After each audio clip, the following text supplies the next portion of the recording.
Hello guys, welcome back to my channel. आज का जो हमारा टॉपिक है वो है स्फेरिकल मिरर्स और curved mirrors.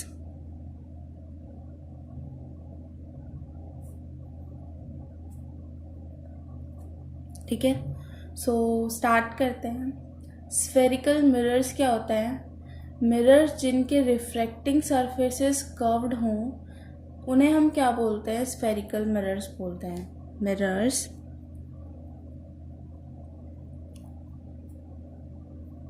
whose reflecting surfaces are curved और spherical। या हम ये भी कह सकते हैं कि रिफ्लेक्टिंग सरफेस क्या है? एक होलो स्पेयर ऑफ ग्लास का पार्ट है। ठीक है, और reflecting surface is a part of hollow sphere of glass। ठीक है, मान लेते हैं जैसे सपोज कि मैंने एक होलो स्पेयर ले लिया है ग्लास का। ये एक होलो स्पेयर है ग्लास का। होलो मीन्स अंदर से खाली है। ठीक है, इसको मैं इस पोर्शन पे क्या करती हूँ? कट कर देती हूँ। अगर मैंने इसको इस पोर्शन पे कट कर दिया तो जो ये वाला पार्ट है ये मेरे पास किस टाइप से मिलेगा? ये मेरे पास मिलेगा कुछ इस टाइप से।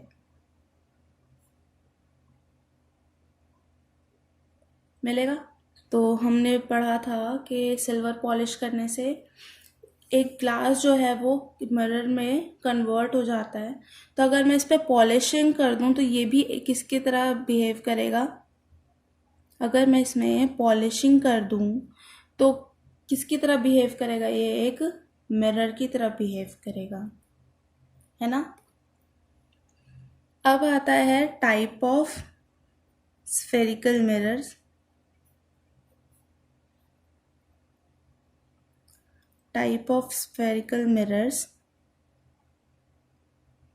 सो दो टाइप के स्फेरिकल मिरर्स होते हैं। पहला है कॉनकेव मिरर एंड सेकंड है कॉन्वेक्स मिरर। ठीक है, कॉनकेव मिरर क्या होता है? अगर हम इस होलो स्फेयर का ये कट पोर्शन, ये वाला जो पोर्शन है, इस पोर्शन को अगर हम लेके इसको बाहर की साइड पॉलिश कर देते हैं। फॉर एग्जांपल मैंने क्या किया, मैंने यहाँ पर एक ये होलो स्फेयर का पार्ट ले लिया और इसको बाहर की साइड पॉलिश कर लिया। तो ये किसकी तरह बिहेव करेगा? ये बिहेव करेगा कॉनकेव मिरर की तरह। कॉनकेव मिरर वो मिरर है जिसके बाहर क्या कर देते हैं हम? पॉलिशिंग कर देते हैं सिल्वर की, और अंदर का जो सरफेस होता है, अंदर का जो इनर सरफेस होगा उसको हम वो यूज़ होता है रिफ्लेक्शन के लिए। अंदर बाहर के पार्ट को हम पॉलिश कर देते हैं और अंदर का जो इनर पार्ट है वो हम यूज़ करते हैं रिफ्लेक्शन के लिए। सिमिलरली अगर कॉन्वेक्स मिरर है, कॉन्वेक्स मिरर में हम क्या करते हैं कि जैसे सपोज हमने ये ले लिया, इसी का कटा हुआ पोर्शन ले लिया और उसको हमने अंदर से पॉलिश कर दिया। अंदर से पॉलिश करने के बाद जो इसका रिफ्लेक्टिंग सरफेस है वो कहाँ है? बाहर की साइड।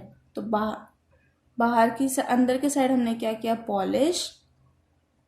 और बाहर क्या है हमारा? Reflecting surface.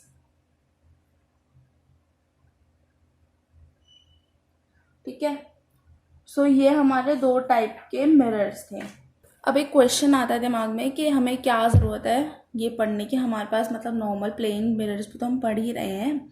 ठीक है, सो जब हमने लास्ट वीडियो में भी देखा था कि अगर कोई भी प्लेन मिरर होता है तो अगर बहुत सारी parallel beams of light incident होती है अगर किसी भी प्लेन मिरर पर, तो वो पैरेलली क्या करती हैं? अपने आप को रिफ्लेक्ट भी कर लेती हैं। ठीक है, लेकिन कॉनकेव और कॉन्वेक्स के केस में ऐसा नहीं होता।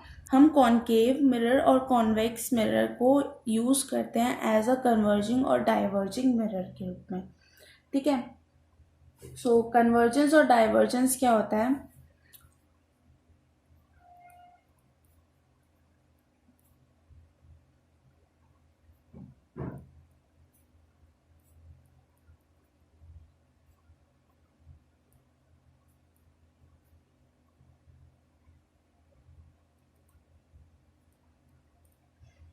ठीक है, जो हमारा कॉनकेव मिरर होता है,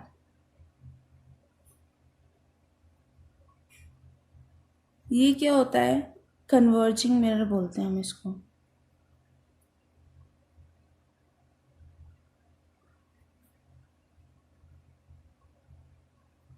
और कॉन्वेक्स मिरर क्या होता है? इसे हम डाइवर्जिंग मिरर भी बोलते हैं।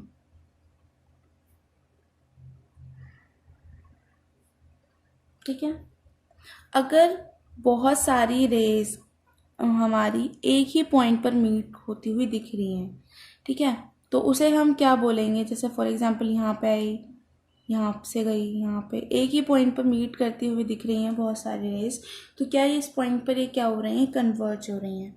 लेकिन डाइवर्जेंस की क्या है कि अगर बहुत सारी रेज फैल रही हैं, मतलब कहीं से आई इधर गई, ऐसे फैल रही हैं कहीं से, तो उनको क्या बोलेंगे? हम डाइवर्जेंस बोलेंगे। ठीक है, तो अगर कोई रे कन्वर्ज कर रही है तो वो कॉनकेव मिरर में होता है कन्वर्जेंस के। और डाइवर्जेंस क्या होता है? मतलब जो रेज हैं वो डाइवर्ट हो रही हैं सभी डायरेक्शन में, तो वो किस केस में होगा? कॉन्वेक्स मिरर के केस में होगा। ठीक है, कॉनकेव मिरर को कन्वर्जिंग मिरर भी बोलते हैं और कॉन्वेक्स मिरर को डाइवर्जिंग मिरर भी बोलते हैं। Important terms in respect of spherical mirrors. अब कुछ इंपॉर्टेंट टर्म्स पढ़ेंगे हम स्फेरिकल मिरर्स के लिए। ठीक है, सो पहला है सेंटर ऑफ कर्वेचर।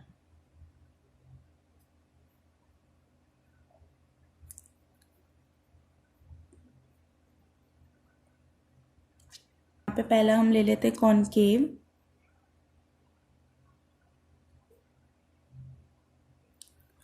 कॉनकेव में क्या था? सपोज ये होलो स्फेयर है, इसको हमने यहाँ पर कट किया। सेकंड, ये कॉन्वेक्स मिरर है,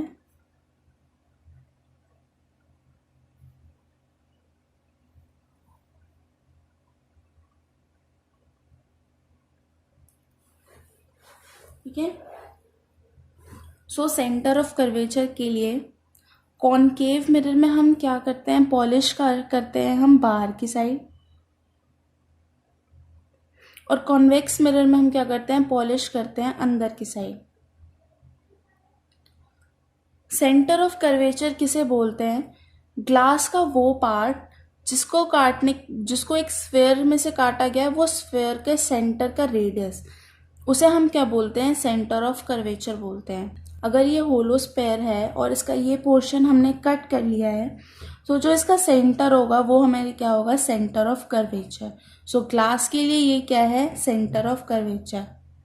सिमिलरली कॉन्वेक्स के लिए भी ये जो सेंटर है, ये क्या है?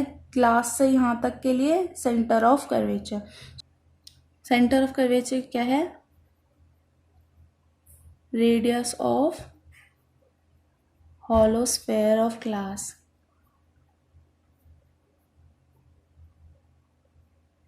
ठीक है, सेकेंड है पोल।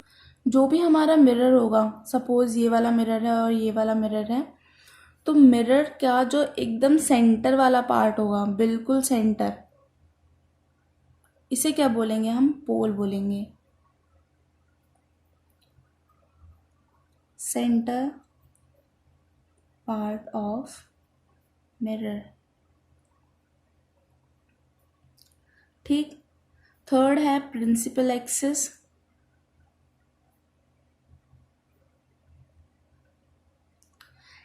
एक एक्सिस मतलब जिस एक्सिस के अराउंड रिफ्लेक्शन हो रहा है, इस एक्सिस को हम क्या बोलेंगे? Principal axis.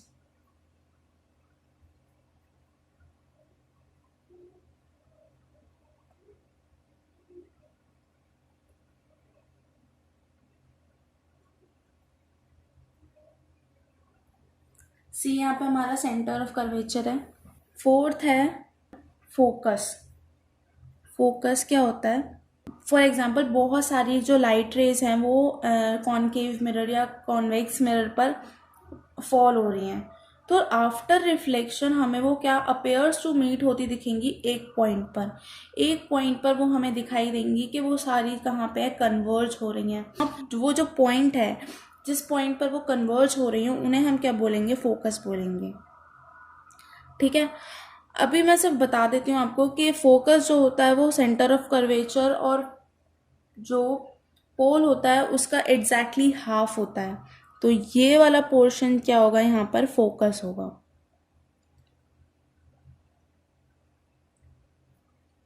ठीक है, सेंटर ऑफ कर्वेचर और पोल का बिल्कुल हाफ डिस्टेंस क्या होता है? यहाँ पर फोकस होता है। मेनली जो भी इन्फिनिटी से रेज आती हुई दिखेंगी वो कहाँ पर कन्वर्ज होती हुई दिखेंगी आपको?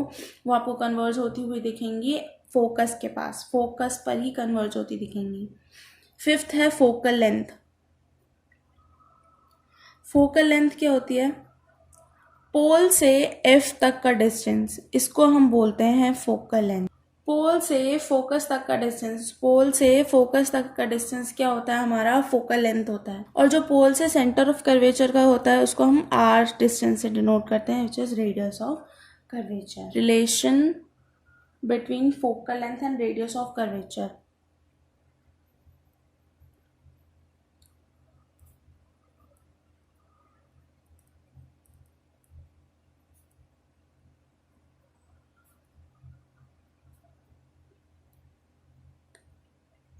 रेडियस ऑफ कर्वेचर और सेंटर ऑफ कर्वेचर एक ही है। ठीक है, सो रिलेशन क्या है रेडियस ऑफ कर्वेचर और फोकल लेंथ में? तो सपोज हमने एक कॉनकेव मिरर लिया है यहाँ पर, ठीक है, ये इसका प्रिंसिपल एक्सिस है, यहाँ पर पोल, यहाँ पर इसका सेंटर ऑफ कर्वेचर। ठीक है, यहाँ से इसकी डिस्टेंस है आर। सपोज कि एक जो रे है वो इन्फिनिटी से आ रही है या फिर कहीं बहुत दूर से आ रही है, सो वो बहुत दूर से लाइट रे आई और कॉनकेव मिरर पर जाके फॉल हुई। ठीक है, सो वो फॉल होने के बाद वो हमें कुछ इस टाइप दिखी, मतलब यहाँ से आई और इधर की तरफ चली गई।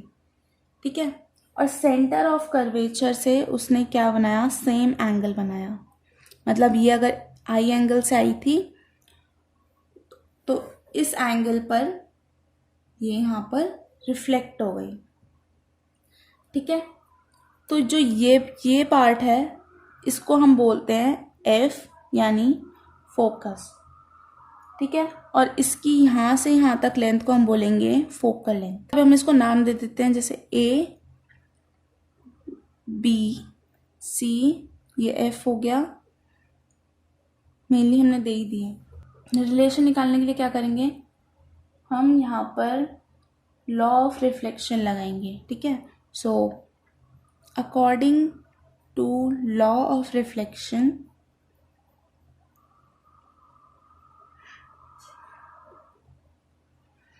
Angle i is equals to angle r, यानी angle A B C is equals to angle C B F.